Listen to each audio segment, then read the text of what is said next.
बिस्मिल्लाहिर्रहमानिर्रहीम। अस्सलाम वालेकुम व्यूअर्स, आप देख रहे हैं मेरा यूट्यूब चैनल इनाम शेख के नाम से। रिक्वेस्ट है कि चैनल के लिए आप सब्सक्राइब कीजिए और बेल आइकन को पुश कीजिए ताकि आपको लेटेस्ट अपडेट्स मिल पाएँ। आज की इम्पोर्टेंट खबर यह है कि श्रीलंका में आइलैंड पे तकरीबन 80% ऑफ द एरिया उसमें लाइट नहीं है, पावर फेलियर हो चुका है। श्रीलंका तकरीबन अंधेरे में डूबा हुआ है। इसके ऊपर भी बात करूंगा और ये भी जानने की कोशिश करेंगे कि इसकी वजह क्या है। आपको मालूम है कि पिछले तकरीबन 1.5-2 माह से चाइना में भी लोड शेडिंग चल रही है और इंडिया में भी लोड शेडिंग चल रही है।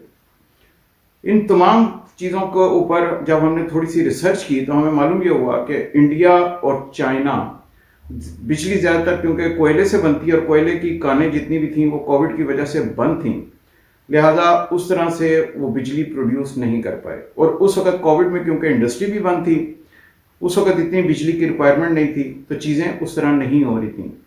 लेकिन अब जब आके इंडस्ट्री ओपन हुई है तो एकदम से लोड पड़ा है बिजली का, और फिर कोयला क्योंकि अवेलेबल नहीं था, कोयले की कानें बंद थी, वो अब दोबारा उन्होंने काम शुरू किया कानों ने, तो लिहाजा बिजली की शॉर्टेज हो गई।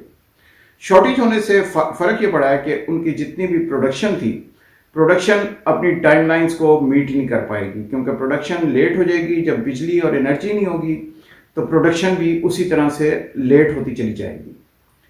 अगर हम दूसरी तरफ देखें, ज़्यादातर चाइना के अंदर जितनी बिल्डिंग्स हैं या जितनी मेन जगहें हैं, उनमें कैमरास लगे हुए हैं, स्कैनर्स लगे हुए हैं। आपने किसी बिल्डिंग के अंदर जाना है तो पहले कैमरा आइडेंटिफाई करता है, फिर उसके बाद आपको ओके करता है, फिर आप अंदर जाते हैं।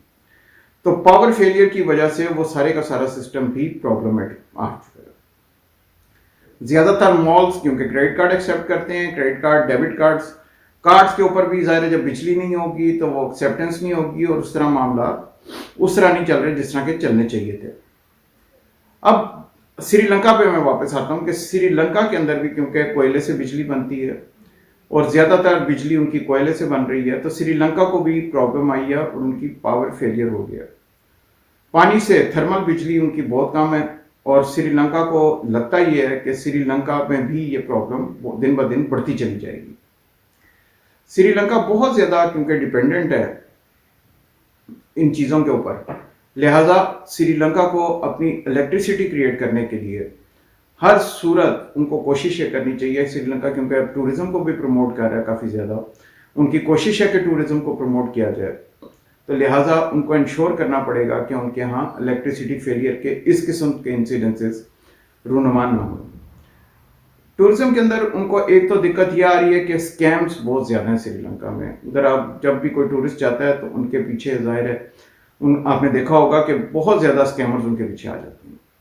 पॉवर्टी बहुत ज़्यादा है, गुर्बत की वजह से स्कैम्स हैं, स्कैम्स की वजह से, हालांकि देखने में वो आइलैंड बहुत खूबसूरत है, लेकिन स्कैम्स की वजह से बहुत सारे लोग श्रीलंका का रुख नहीं करते। टूरिज्म श्रीलंका की तरफ उस तरह नहीं है जिस तरह के होना चाहिए।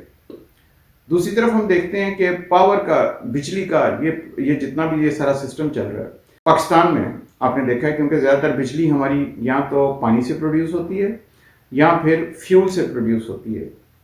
अब हमारे यहाँ हम क्योंकि इंपोर्ट करते हैं फ्यूल, तो हमारे यहाँ बिजली भी उसी तरह महंगी है। जो थर्मल बिजली है वो पाकिस्तान के अंदर सिर्फ 15% प्रोड्यूस होती है, बाकी सारी हमारी एनर्जी जो प्रोड्यूस होती है वो सारी की सारी पेट्रोलियम से होती है। तो लिहाजा हमारी बिजली का कॉस्ट भी उस लिहाज से ऊपर है जिस तरह के हम प्रोड्यूस कर रहे हैं। बाहर से इंपोर्ट करते हैं पहले पेट्रोलियम प्रोडक्ट्स, और फिर उससे हम बिजली बनाते हैं, और वो बिजली हमें महंगी पड़ती है। आपको याद होगा कि एक ज़माना था जिस वक्त पीपल्स पार्टी की गवर्नमेंट थी, और फिर उस वक्त हमने रेंटल पावर प्लांट्स बाहर से मंगवाए थे बिजली की कमी को पूरी करने के लिए, लेकिन वो पावर प्लांट्स उसी तरह पोर्ट पे खड़े रहे थे, उनसे हमने इस्तिफादा हासिल नहीं किया था। अब दूसरी तरफ अगर आप देखें अगर श्रीलंका का हाल, तो श्रीलंका इस टाइम बिजली के अंदर जो शॉर्टेज है उससे श्रीलंका की एक तो इंडस्ट्री इतनी बड़ी नहीं है कि उसको प्रोड्यूस कर सके। ज़्यादातर उनकी आपको पता है वो फार्मिंग ही है, फार्मिंग के ऊपर ही वो डिपेंडेंट है। तो इस वजह से श्रीलंका को जो ज़्यादा हिट करेगा वो इंडस्ट्री तो उनकी हिट नहीं करेगी, उनको ज़्यादा जो प्रॉब्लम आएगी वो ज़्यादा प्रॉब्लम उनको आएगी आपकी फार्मिंग के ऊपर, यानी कि आपकी जितनी भी उनकी एग्रीकल्चर है उसके ऊपर उनको करना पड़ेगा। दुनिया में भी अब आप देख रहे हैं कि हालात चेंज हो रहे हैं कोविड के बाद। अब कोविड की एक नई लहर आ गई है जो इतनी कहते हैं लीथल है कि इसमें पहले पता ही नहीं चलता कि किस किस्म के कोई सिम्टम्स ही नहीं आते, और by the time patient hospital में पहुंचता है उस वक्त तक पता चलता है कि उसके लंग्स डायरेक्टली इफेक्ट हो चुके हैं, और वो इतने इफेक्ट हो जाते हैं कि वो बड़ी क्रिटिकल कंडीशन में चले जाते हैं। तो इसके लिए तकरीबन दुनिया के तमाम ममालिक के अंदर अब बूस्टर्स इस्तेमाल किए जा रहे हैं। जिन जिन लोगों ने डबल वैक्सीन करवा ली है उसके बाद अब वो बूस्टर्स की तरफ जा रहे हैं ताकि बूस्टर्स उनको वो प्रोवाइड कर सके रेजिस्टेंस कि वो कोविड के अगेंस्ट फाइट कर सके। कोविड से दुनिया ने एक तकरीबन आपने देखा है इस पैंडेमिक की वजह से दुनिया ने 2 साल दुनिया तकरीबन बंद रही है, 1.5 से 2 साल। और अभी भी ये हालात दुनिया ओपन तो हो रहे हैं लेकिन रिस्ट्रिक्शन अपनी जगह पे जारी हैं, जिस वजह से काफ़ी सारे ट्रैवलिंग की भी प्रॉब्लम है, बिजनेस की भी प्रॉब्लम है, एक्सपोर्ट्स की भी प्रॉब्लम है। कंटेनर जो बैकलॉग लगा हुआ है, कंटेनर्स अवेलेबल नहीं है। पहले कंटेनर्स निकलेंगे, पोर्ट पे उठाए जाएंगे, फिर एक रूटीन बनेगी और कंटेनर्स का एक सिस्टम शुरू होगा। वो कंटेनर आपको मालूम है जो तकरीबन $2500 में मिला करते थे अब $25,000 में मिल रहे हैं, और फिर भी टाइमली अवेलेबिलिटी इंश्योर करना मुश्किल होती चली जा रही है। तो कोविड ने दुनिया को बिल्कुल चेंज करके रख दिया। ओवरऑल एक नया सिनेरियो आ गया दुनिया के सामने जिसमें दुनिया को रिसेशन वर्ल्ड ओवर हो चुकी है, हर जगह पे महंगाई हो चुकी है, खाने पीने की जो बेसिक अशियाँ वो बढ़ चुकी हैं।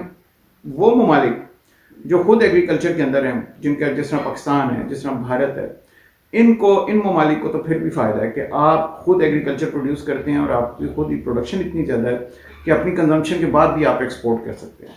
लेकिन वो ममालिक जिनके यहाँ एग्रीकल्चर नहीं है या बहुत कम है, उनके लिए आगे चल के अब और ज़्यादा मुसीबत होगी, क्योंकि दुनिया के अंदर फूड स्कैर्सिटी है, कम मिल रहा है, खुराक कम मिल रही है, जहाँ से मिलेगी महंगी मिलेगी, फिर उनको इम्पोर्ट करनी पड़ेगी।